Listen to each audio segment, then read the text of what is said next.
Haleluya. Amen. Haleluya. Amen. Chapa makofi na vigelegele.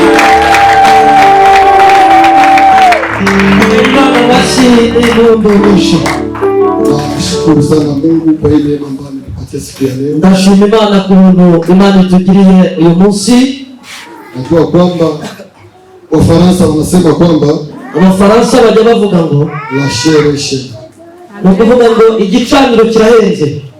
Nami kusimama hapa mbele zenu, nanjye guhagarara kwanjye hano imbere yanyu, si kwamba nina akili, ntabwo ari uko mfite ubwenge, si kwamba ninajua kufaa, si uko nzi kwambara, si kwamba najua kuongea, si ko nzi kuvuga, si kwamba niko sijua hali gani, si ko nzi wenda ndi umuntu runaka, lakini ni neema nimepewa. ariko ni ubuntu nagiriwe.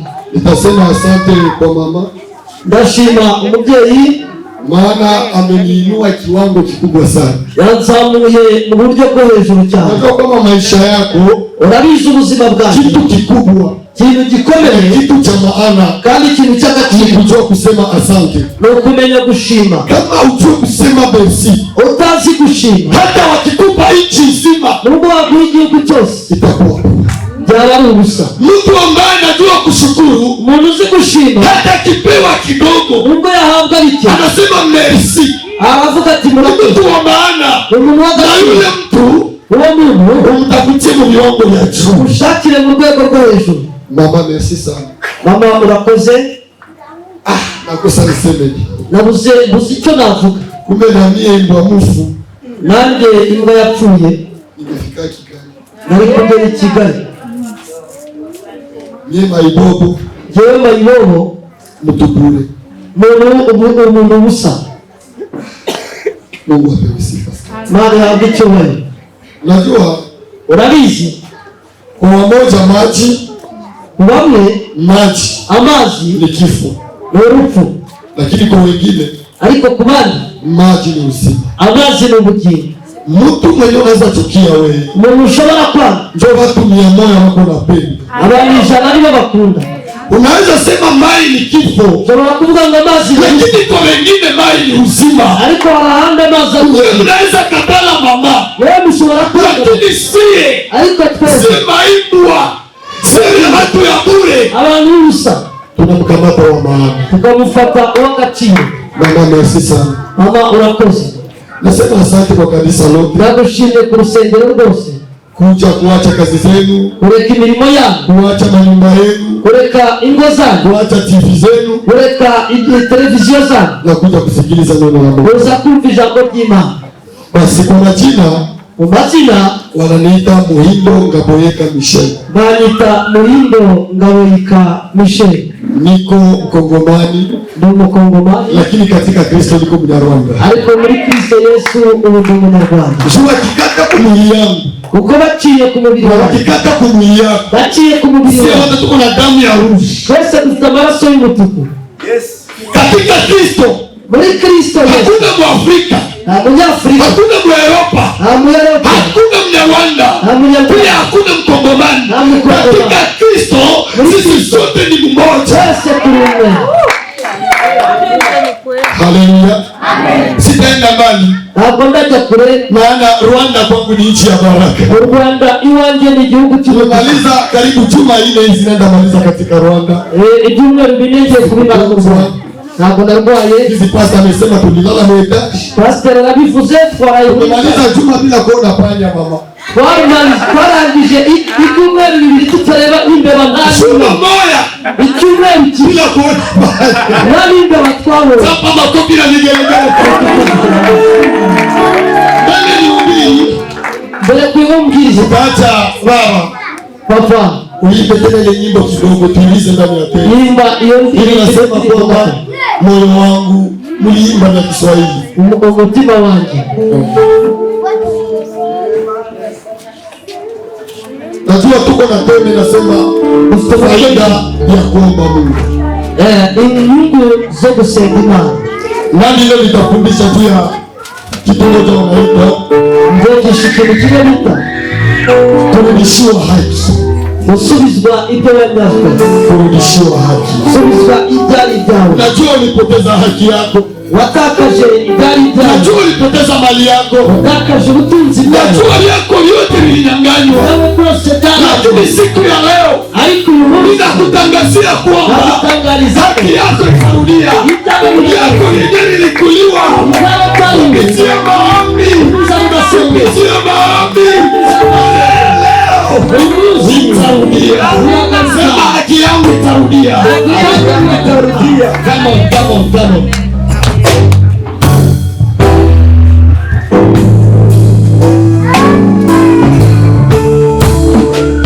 Semana, semana,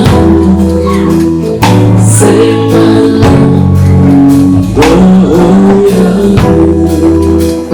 Semana, semana, semana, oh yeah. Semana, semana,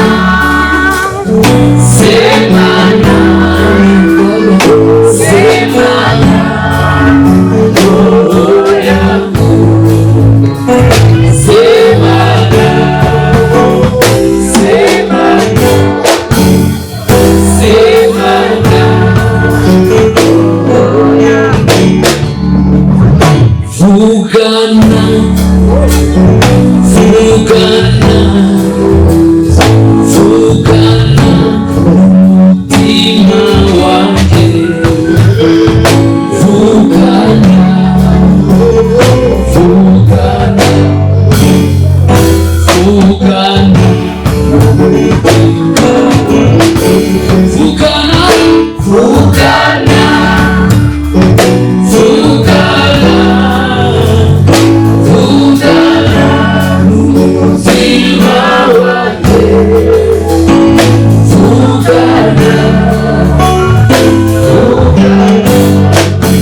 Habakuki kiravuga ngo nitasimama kwa zamu yangu. Nzahagarara ku munara wanjye. Mimi nitanyenyekea. Njyewe nzaca bugufi. Na nitasubiri ila. Kandi nzarindira ibyo Imana izambwira. Sikwambia unisikieni. Sinubwiye ngo mwumve. Lakini sikia Mungu. Umva Imana. Sikia Roho wa Bwana. Umva Mwuka w'Imana. Ambaye atakayeongea kupitia. Kuganira aciye muri njye. Maana mimi ni chombo. Njyewe ndi igikoresho. Ni kama hiyo mixer. Una mixer. Kama hakuna kula. Hatari n'umuriro. Kina maana. Ntacyo bimaze. Unaamini bila Roho Mtakatifu. Nanjye nta mwuka bila Mungu. Hatari Imana. Soma kitabu cha Biblia. Some muri Biblia. Kitabu cha Luka. Mu gitabo cha Luka. Sura yake ya 18. Ibice 18. Mstari wa kwanza. Murongo wa mbere. Hadi ule wa 8. Ila ku murongo wa 8. Mwenyesha pata atatusomea Mkinyarwanda. Wabonye adusomere mu Kinyarwanda. Lakini mimi nitasoma ndani ya Kiswahili. Ndasoma mu Kiswahili. Acha tusome kwanza ndani ya Kiswahili. Eka tusome kwa ijambo ry'Imana. Akawaambia mfano. Luka 18 mstari wa kwanza hadi ule wa 9. Wa 8 pito. Mimi nitaanza kusoma kwanza kwa Kiswahili kisha Kinyarwanda kusoma. Biblia inaongea, tusome kwa jina la Yesu Kristo. Amen. Akawaambia mfano ya kwamba imewapasa kumuomba Mungu siku zote. Utaweka pale kistari. Akawaambia mfano ya kwamba imewapasa kumuomba Mungu siku zote, wala wasikate tamaa. Akasema palikuwa na kazi katika mji fulani, hamchi Mungu wala hajali watu, na katika mji huo palikuwa na mwanamke mjane aliyekuwa akimwendea akisema, nipatie haki ya adui wangu, naye kwa muda alikataa. Alafu akasema moyoni mwake, ijapokuwa simchi Mungu wala sijali mtu, lakini kwa kuwa mjane huyu ananiuzi, nitampatia haki yake, asije akanikosesha kwa kunijia daima. Bwana akasema, sikilizeni asemavyo yule kazi za nini. Na Mungu je, hata wapatia haki wateule wake wanaomlilia mchana na usiku, naye ni mvumilivu kwao, na waambia atawapatia haki upesi. Walakini atakapokuja Mwana wa Adamu, je, ataiona imani yenu duniani? Aliyepata kwa Kinyarwanda karibu tusomee. Tusome mu izina rya Yesu. Luka 18 umutwe w'amagambo uravuga ngo umugani w'umucamanza n'umupfakazi wamutitije. Abacira umugani wo kubigisha ko bakwiriye gusenga iteka ntibarambirwe.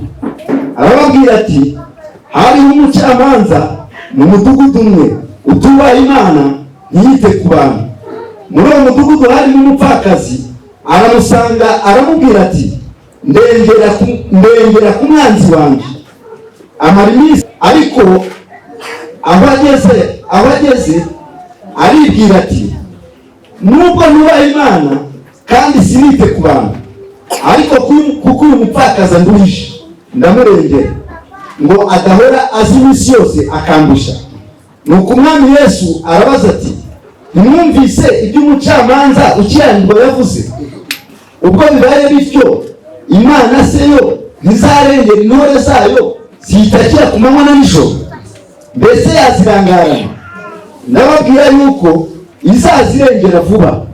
Ariko Umwana w'umuntu naza, mbese azasanga kwizera kukiri iminsi? Nakiri ijambo ry'Imana. Je, Bora kwicara. wakati Mungu atakuja, Igihe Imana izaza, atakuta imani yetu izasanga kwizera imani inasimama. kugihagaze. Ni swala yauliza kwa mwisho. Ni ikibazo abajije. Maombi maana yake nini? Amasengesho bivuga iki? Maombi ni communication. Amasengesho ni ubusabane. Maombi ni kuongea. Sengesho ni ukuganira. Maombi ni tofauti na nyimbo. Sengesho bitandukanye no kuririmba. Haleluya. Amen. Tukiongea maombi Tuvuza ni amasengesho, kusema kwamba ni ukuvuga kuna watu wawili ari abantu babiri ama zaidi ya watu wawili, cyangwa se barenze babiri. hao watu wawili, Aba bantu babiri, kuna yule ataongea hari na uwakandira, mwingine atasikia. hari undi anumva. Haleluya. Amen. Maombi Masengesho ni communication, ni ubusabane, ni meilleure façon ni uburyo bwiza wa kuongea. bwo kuganira. Wa kuongea na nani? Kuganira nani? Haiko ya kuongea na rais, Kuganira n'umukuru, haiko ya kuongea na depute, kuganira n'umutegetsi, lakini ya kuongea na Mungu. kuganira n'Imana. Maombi Amasengesho ni njia ni inzira ambayo mwanadamu umuntu anapaswa kupitia acamo ili aongee kugira ngo na gari Mungu wake. iwe. Ndio maombi.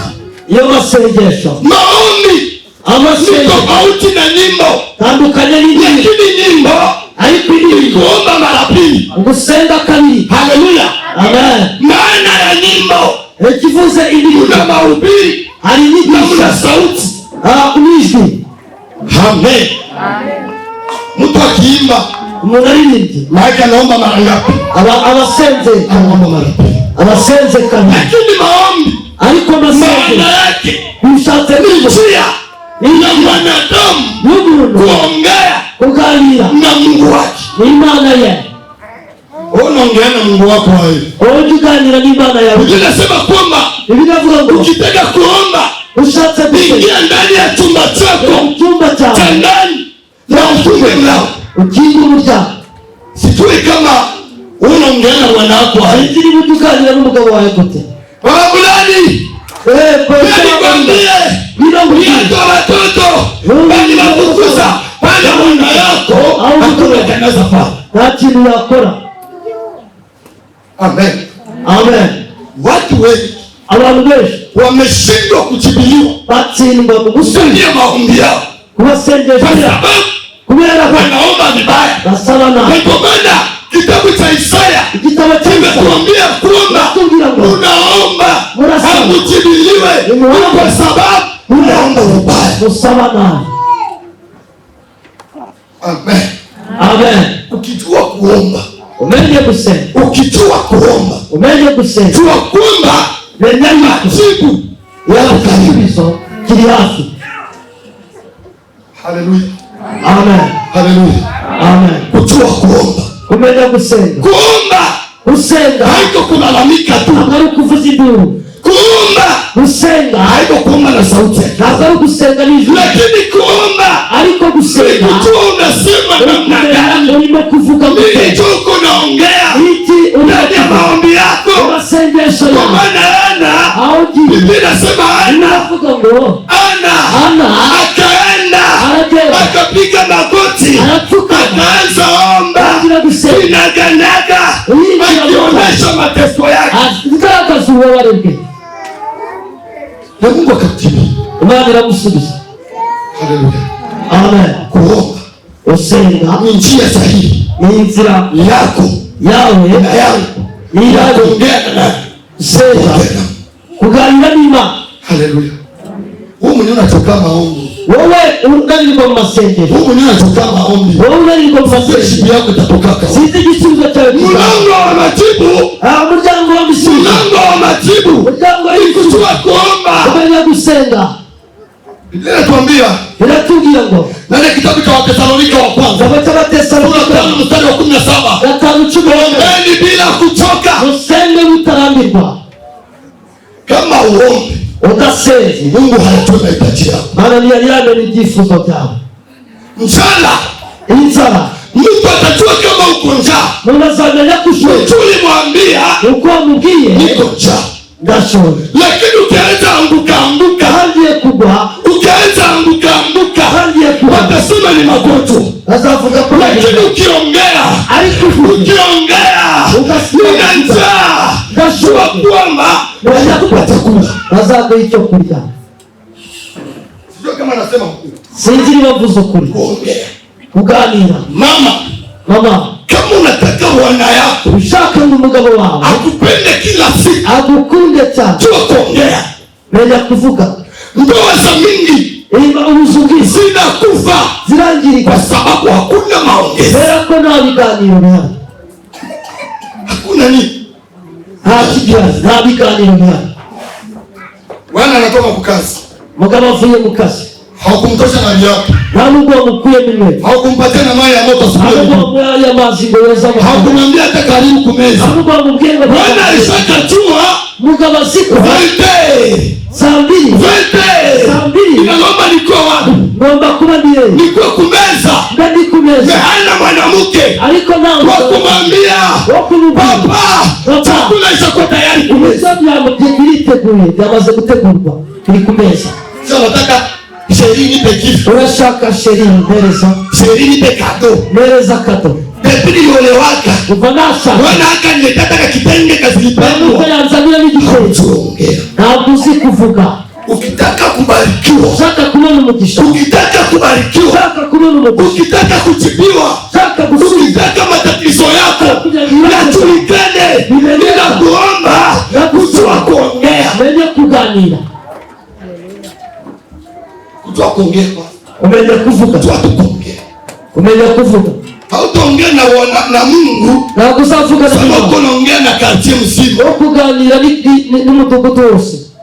Naangalia mama mingi, yabona ababyeyi benshi jua ongea na wanawake, kugira ngo aganire, kumwambia hata masikio, ntabwo azi kumwongorera. Biblia imetuambia biratubwira hata mwenye iko nje n'uri hanze asisikii. iyo. Amen. Amen. Kuongea, kuganira. siku takwaka na ulimi ya pia, igihe uza gufite ururimi rwiza, jua ile siku menya ko uwo mlango wa baraka naanza kwako. cyangwa w'umugisha utangiye. Haujawahi ona mtu anampatia kado, aba mwari babona umuntu sio w'amahoro, kujua ongea tu. urara kumenya kuvuga. Sasa mama unajua ongea, ati uzi kuvuga, unajua kaongea, nilikuletea isipe, unajua kaongea, urara kuzi kuvuga, kuongea tu. kuvuga gusa. Wakapita kuongea, kuganira, kuongea, kuvuga, kuongea, kuvuga, kuongea, kuvuga, inafungua milango, inafungua milango, kuvuga, kuongea, kuvuga. Haliko maana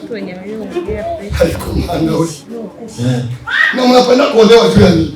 ushaka haushongea, ntabwo kuzira kuganira, haushongea, ntabwo uzi kuganira. wazanga Bwana atabachana wewe sauti ya mtegemeo. Urabizi ese umugabo azabana nawe n'igiti cy'ibishingiriro? Rafiki wa kwanza, inshuti yawe, wa mwana wa mtu, umugabo we, ama wawili ya mtu, cyangwa se ule wanakaa naye, uwo mubana. ukiba mwana wako maneno, Muhima umugabo wawe, ukiba bibi yako maneno, nani atampatia maneno? Uzamwama kuvuga. Ukisoma Biblia, Soma Biblia, kitabu cha Mwanzo, abakitaji, Mungu alikuwa wa kwanza. Bwana yari yaje Kila asubuhi, kila magharibi, alikuwa anashuka, anaita Adamu, Adamu, uko wapi? Mungu. Nani? Ima. Alikuwa wa kwanza. Yari ya mbere. Kila siku papa, igihe cyose alikuwa anashuka, anaita kwanza nani? Igahamagarana. Wanaongea na nani? Bakaganira na. Wanaongea na Adamu. Bakaganira na Adamu. Mungu alijua, Imana yari izi ko nikiongea na mtoto wangu, mvugana n'umwana, ataniambia papa, arambwira ati data, simba intare ilipigana, yarwanye, ikaua panya, yica imbeba. na Mungu anatia simba kwa mstari. Imana igashyira intare ku mutwe. Yarazi icyo kintu. Sasa acha nikwambie, ikamubwira, hakuna siku Mungu ataongea hata na wewe, nta Imana izavuga nawe, hakuna siku Mungu atakiaga kutafuta, nta Imana izaza kukuta. Lakini leo, ariko uyu munsi, uyu munsi, kisha Edeni, nyuma ya Edeni, Mungu akukuya kwa mtu. Imana niaje gushaka umuntu. Soma na Adamu, yarazi ko ni unafiki, n'umuntu alikuwa mwanadamu, yarazi ko mtu mbaya. Ukisoma Mwanzo sura 6, Itangiriro 6, Biblia inasema Mungu akalapa, Imana irahira, akalapa, kuanzia leo sitatafuta mtu. ntabwo nzashaka umuntu. Ukikuwa na rafiki, ufite inshuti, mwenye wewe ndio unatafuta kila siku, ukishaka buri sio haiko rafiki yako, ndio apata inshuti yako. Amen.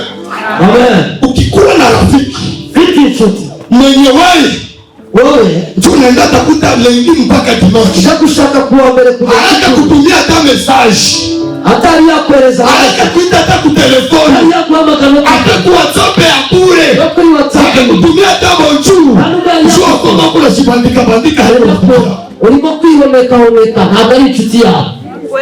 Wasemaje? Anasema baravuga nipe nikupe urafiki kule, nipe ubushuti bukule, nipe nikupe mangule, nipe nikupe mangule. Mungu anapenda mwenye atampatia kila siku, mwenye anapatiaka Mungu, mwenye Mungu anapatiaka. Naomba Mungu, mtu mwenye anaomba Mungu, mwenye Mungu atajibia.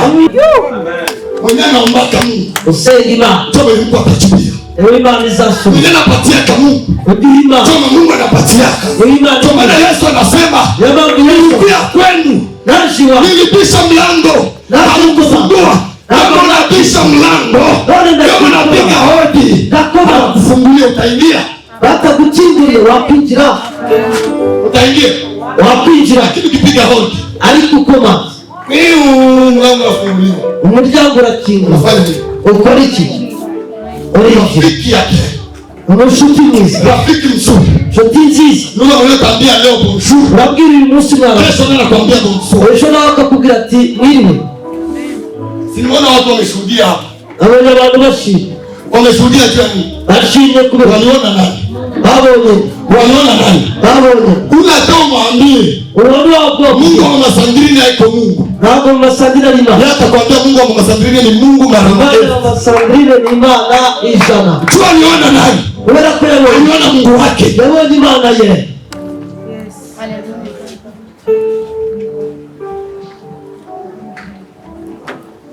Amen.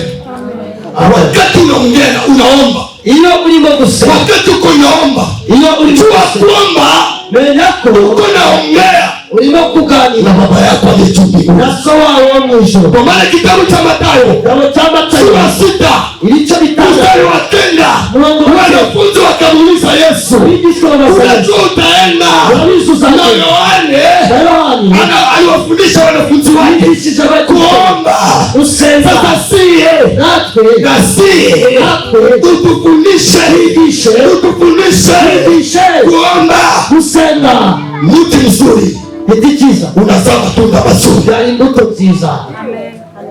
Mti mzuri, igiti cyiza unazaa matunda mazuri. byari imbuto nziza. Nikikuona tu hapa, ubonye hano gusa, wakati niko nakuona, ngo ndi kukubona, naona baba yako atashakufa, ndabona so nubwo yaba yarapfuye, naona mama yako atashakufa, mbonye mama wawe nubwo yaba yarapfuye. kila mtoto buri mwana ananyonya yonga matiti ya mzazi wake.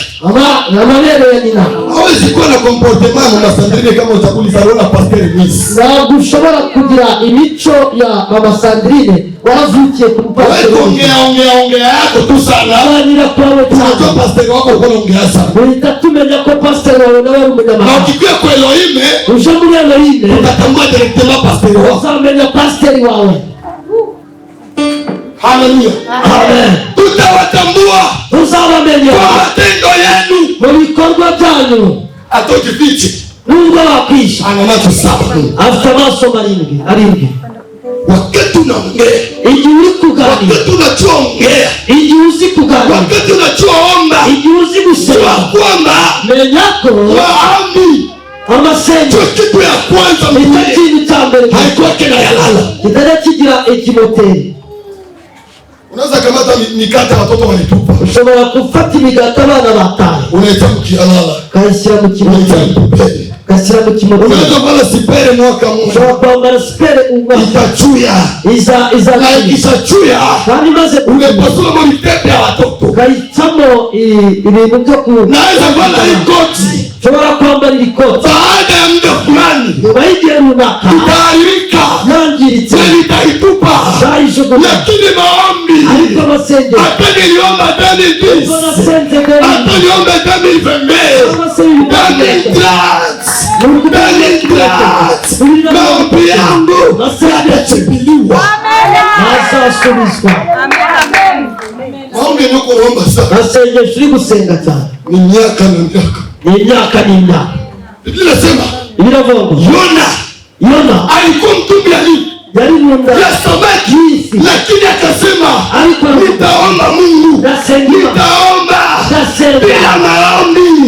bila maombi, sitatoka mtume wa samaki. Ntabwo nava mu nda y'ifi Bila maombi n'amasengesho. mtoto mwenye kumtumbu yako, umwana uri mu nda y'ifi hakika koko kumsana kumubyaza sijui. ntabwo mbizi. Wewe kubeba mimba gutwara inda ni teketeke, biroroshye, lakini achakwambia ariko bamaze kukubwira ndio usale genda ubyara, pale mimba iko kwa mwanamke, ntabwo inda iba ku mugoronga, inaenda kwa bwana. ihita yimukira ku mugabo. Sasa wale tu wana mwenye nilindisaka wabonye noneho umugabo uwishingiye, shari yake ende sana, umugore waje kubyara kwetu Kongo, iwacu muri ule Kongo, mwanamke akikufa uwo mugore apfuye ulikosaka za dote, warabuze amafaranga yo kumukwa. ile siku alikufa tamudote, uwo munsi yapfuye uzajya kumutangira inkwano. sasa wewe bila maombi, wowe nta masengesho, unajua kizazi yako, unatoka unatokea, wenu ni walozi, wenu ni wafumu, wenu ni watu wabaya. Bila maombi utaishije? unarogote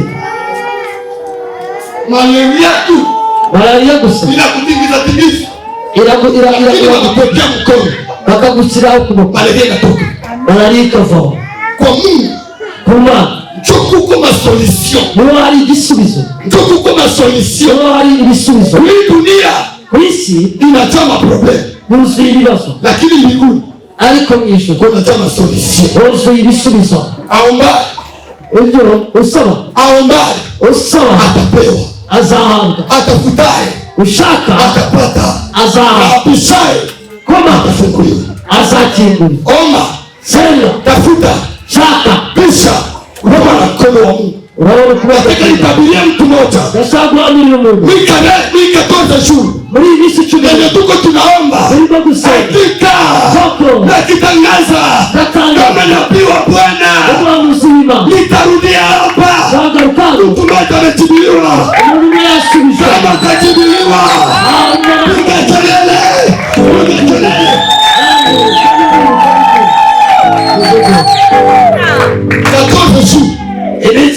haitakufaulu. Ambia jirani yako, ambia jirani yako, 14 salamu kwangu mie hazitakufaulu.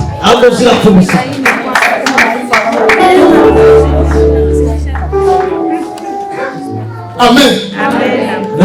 Mtu mwenye anahusishaka unachuza anahombaka kila siku, ajahomba buri munsi. Hata niulize, mtu mwenye anahombaka kila siku, umuntu homba buri munsi, unasikia? uranyumva? Mtu mwenye anahombaka kila siku, umuntu ugira igihombo buri munsi, atakiuza tomate za Rwanda maji namba 1, nubwo yagura itomati za namba 1, anashoka atafanya nini? abaziko biri bugende ute ari muhondo, atafanya nini? yakora iki? Lakini mtu ariko umuntu mwenye anafaidi yaka oja uwe ni atakutabila viponda nubwo yashaka tomate zitomati, anachuaka tu analalamika viombe viishe bati anapata maprofia. ndabona inyungu anga. Nataka niambie mtu mmoja, nakakubwira umuntu mwenye anachuaka kama maombi, umasengero, mwenye anachuaka kama maombi uziko amasengero fungulo ya baraka kwake, ukatoka shuru ataona Mungu. arabona Imana. Mwenye ananishoni ubizi shituko mahiri turi hano muri imani ziko tofauti. ukuvuga ngo turi muri izi ntebe ariko Imani yako imani yake iko imani yangu. kwizera ko nagaruka kwizera kwawe. Mie jewe bibi yangu aendage kwa ecography, ubwo wanjye nagajya kureko, lakini sana tenda za ariko iyo agiye kubyara, alipoenda za mtoto wa kwanza agiye kubyara anamwambia utazala mwanaume, nambwe muzabyara umuhungu, alirudia na mtoto agaruke mu mwana, alirudia na garso yagaruka mu kufanana umusara, sasa yule mimba ya pili atwaye inda ya kabiri. nionea niko mshamuka, jewe nirebe niko mshamuka. jewe ni umugabo Sasa yule mimba ya pili atwaye inda ya kabiri. papa papa kwetu wanazala tu wa garso, iwacu babyara kaambia kwenu ni kwenu na kwetu ni kwetu. iwanyu ni iwanyu, iwacu ni iwacu. Mie kwetu jewe na iwacu Mungu mwenye tumikia mana ngure kazala fie mimba ya pili inalomba niende kwa mganga niombe ekografi. Alisahau kwamba kila mwenye anaaminia Mungu, kila anatumainia Mungu akiomba asema anashiriwa. ajasubiza. Watu ya kuomba oye, unahombaka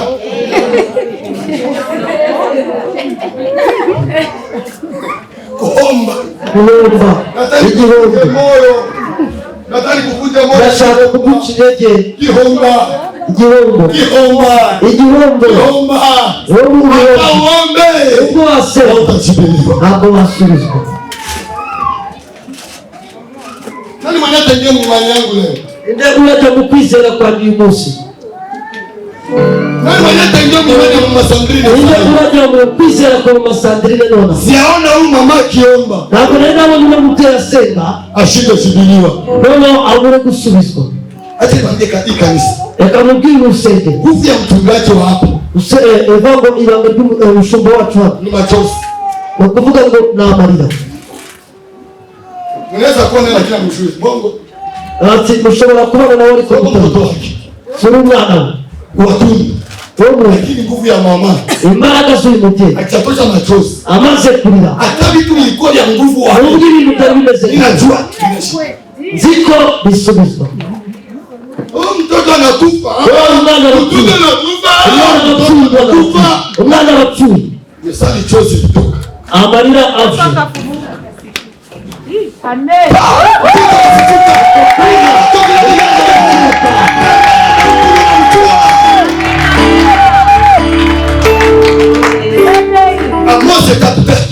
Mose 3:3 inasema anavuga ngo watu wawili hawawezi tembea abo bagenda njia moja mu nzira bila kupatana. batumvikana. Unaomba Mungu wa Sandrine, Imana ya Sandrine, Mungu wa Elohim, Imana ya Elohim haupatane naye, ntabwo wumvikana nawe. unatunga shuhuda. Endirikiye gisubizo, Usitokee hapo tu, wewe wigendere, usiende hapo tu. wewe wigendere. Niko nasema kwamba Nimo kuvuga haki yako, ibyawe haki yako ibyawe inakaa biricaye wenda ujue aho utazi na mwenye alibeba witwaye nisi nawe umujura, lakini leo ariko uyu munsi sema haki yangu, kugira ngo ibyanjye sema haki yangu, inyungu zanjye, sema haki yangu inyungu zanjye leo, uyu munsi leo nitarudia. uragaruka.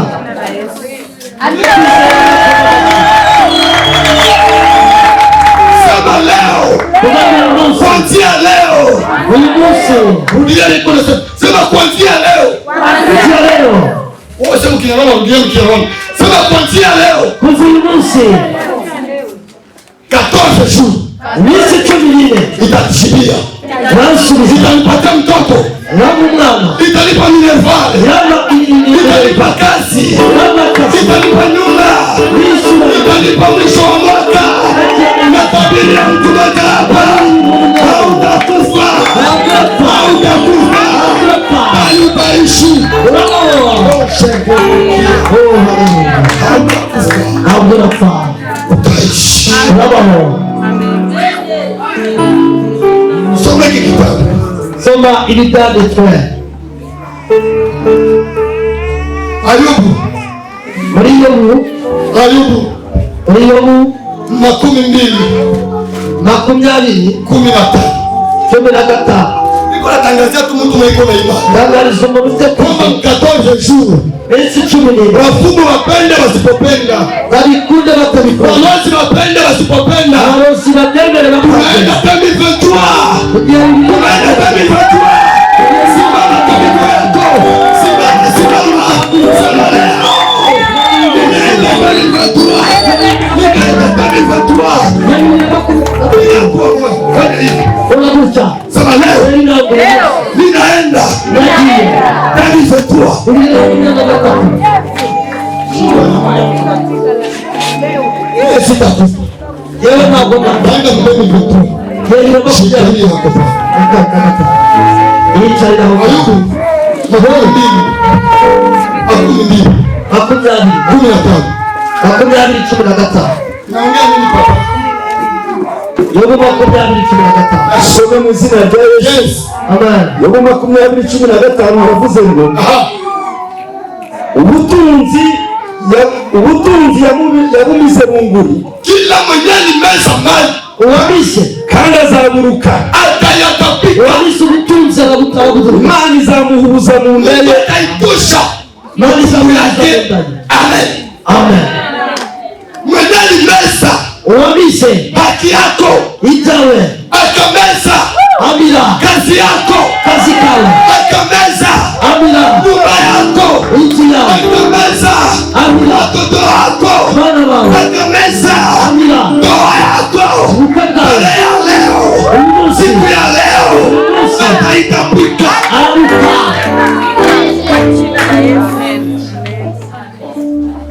Mwaka shetani Urabizi Satani ni simba ni intare yenye haina meno, idafite amenyo, haina makucha. idafite n'inzara. Ikiona vyako Ibonye ibyawe, mtu mwenye hana meno anafanya nini? umuntu udafite amenyo akora, Umpatie nyama ya roti muhereze inyama y'iroti yenye kuivya bien, idariye neza, umpatie nyama ya roti ite mkini. muhereze inyama y'iroti. Atafanya ni pasta. Yakora iki pasi? Arafata Haitatafuniwa. ntabwo Kabusha yayikabusha. atafanya nini? Nyuma arakora iki? Mimi wakati nilikuwa mtoto Igihe nari umwana nilikuwa na misaka tu. naramiraga, Juste kunyonya matiti ya mama yangu. ntabwo nigeze unyonga, Hapa nilinyonya miezi mbili. nose amezi 2 gusa, Miezi mbili. amezi 2 yo Kisha miaka 2.5 imyaka 2 mama yangu akapona. mama wanjye, Lakini sikujua kutafuta. ariko sinari nzi gutapfuna. Shetani Satani wakati anaona nyota yako, yaba inyenyeri yawe, akiona baraka yako, abonye imigisha yawe, akiona kazi yako, abonye akazi kawe, akiona vyako yote, abonye ibyawe byose, analikimbiliaka, analikamata, akabifata analitia mkinywa, abishyira mu lakini kanwa, anakosa meno. ariko akabura amenyo. Akilimesa Abibise ukipiga tumbo yake, ukubise ku nda ye arabiruka. mtoto wako akimeza bibi, Mwana wawe abise ile bibi anachezaka hivi, iyi biye iri agakina, usifikiri usilie. Ntukarire. Sasa utapata kwa besoin. Nagenda agashaka kujya ubikomeye. Ila iko itaji. Ntabwo ari icyifuzo. Ila iko itaji. Ntabwo ari icyifuzo. Mtoto wao kimeza oro. Wowe umize zahabu. Wao kimeza oro. Umize zahabu. Ukivuka tu bariere. Uvutubagutse umupaka. Kwa nini Afrika? Aho ugeze. Utatafuta besoin yake. Umva ushaka none ibikomeye. Hata kukua nayo. Nubwo waba utayifuza. Utatafuta tu. Wowe ushaka Super teni. Natangazia mtu mmoja leo. Shetani alimeza yake. Shetani alimeza yake. Leo. Wacha itapika. Jina la Yesu Kristo. Jina la Yesu. Milango mkukuliwa. Na ukitawali meza. Bara limeze. Hapa kwenye tulisoma. Anga twasoma. Mkitabu cha Luka 18. Muri Luka 18. Mstari wake wa kwanza. Murongo wa mbere. Biblia inasema kwamba Biblia ivuga ngo Yesu Kristo akaikalisha watu. Yicaza abantu. Wakati alikalisha watu, Yicaza abantu. Akawapatia mfano. Aba urugero. Baba mwenye uko hapa. Papa kuri hano. Mama mwenye uko hapa. Tayari hano. Kuwa natafuta wakati. Shaka igihe. Kuwa natafuta wakati. Shaka igihe. Hata uko busy. Mungu wao ufike. Hata unachokaka sana. Mungu wao ni wakati. Kuwa natafuta wakati. Shaka igihe. Na kuongea na watoto wako. Sengera bana babo. Kama nchi itaharibika. Ili gihugu cha kwa sababu wazazi. Kubera ko hatujui kufundisha watoto wetu. Hatujui kulea watoto wetu. Hatujui kuongea na watoto wetu. Tuzikuvugana n'abana. Silaha ya kwanza ya Yesu. Ngao ya mbere ya Yesu. Mbele afundishe mataifa. Mbele ya kwigisha mahanga. Mbele ya kwenda kufundisha wengine. Mbele ya kuja kwigisha. Alikuwa anakala kwanza na watoto wake 12. Tanagana wana wetu 12. Anawaambia. Unasikia? Unasikia? Unasikia? Murumva yego. Tunaenda ponda viwetu. Kajya kukiza ibirema. Tunaenda ponda vipofu. Kajya gukiza impumyi. Alijua. Mbere ko yamenye. 12. Aba 12 wakikuwa na imani, bafite kwizera, wakimwelewa, bamumenye, atawalete kipofu hapo. Ubwo bazana imani. Kama tunaaminia mama kwizeye gusaba atari kipofu wae. Nubwo yaba ari sasa tutaona tu mama anaanza nini. Babona mama tangiye kupiga mashi. Ako kanya gakoma mashi. Tunajua kama nini natafanyika. Ni iki kipofu anataka fanya. Emo nigiye gukora iki. Igiye kureba. Yesu nawe. Bana aende upili. Mbere ajya kubwira. Mbere atoshe mapepo. Mbere ayuka. Inaloma kwanza. Afundisha wanafunzi wake. Pepo ni nini? Daimoni. Nguvu ya pepo ni nini? Haraka sawa daimoni. Swao. Wera kono. Kama wengine watapiga mikono. Wandi wakoma machi. Watapiga mikono. Wanakoma machi. Sasa. No. Shida ni. Kibazo ni. Papato. Yego. Watoto yako. Abana ba. Ndio wa kwanza wakukupinga. Iyo bambere bagupinga. Wakukupinga. Wako kupinga. Utaenda uhiri mkanisa. Waje kubwiriza mu rusengero rute. Bibi yangu kumwambia tuna ukanisa. Wale walimbuke ngo tuje mu rusengero. Papa. Kama utaenda mbinguni. Uzaja mwishu. Yeye anaenda mbinguni. Nani zaja mwishu? Bibi yako. Mugore wako. Unaombaka sana. Usenga cyane. Lakini watoto yako. Ariko abana baba yangu nyumba yako. Wao waende muzi yako. Kutokee ule kupinga. Avemo kupinga. Sasa rudia na upako ya maombi. Wasigarukana gusiga. Mungu atakwambia. Kugira. Sasa mtumishi. Yamaze kuba mutafu. Pastor wewe. Watu wanashoaomba. Abantu ngo basikusenga. Uyu nawe ngo ngarasenga. Sikalie mtu hapa. Itabira hano. Na mkanisa. Ndio mtu. Tunataka tuwe tu sawa. Wewe ni watu tutaje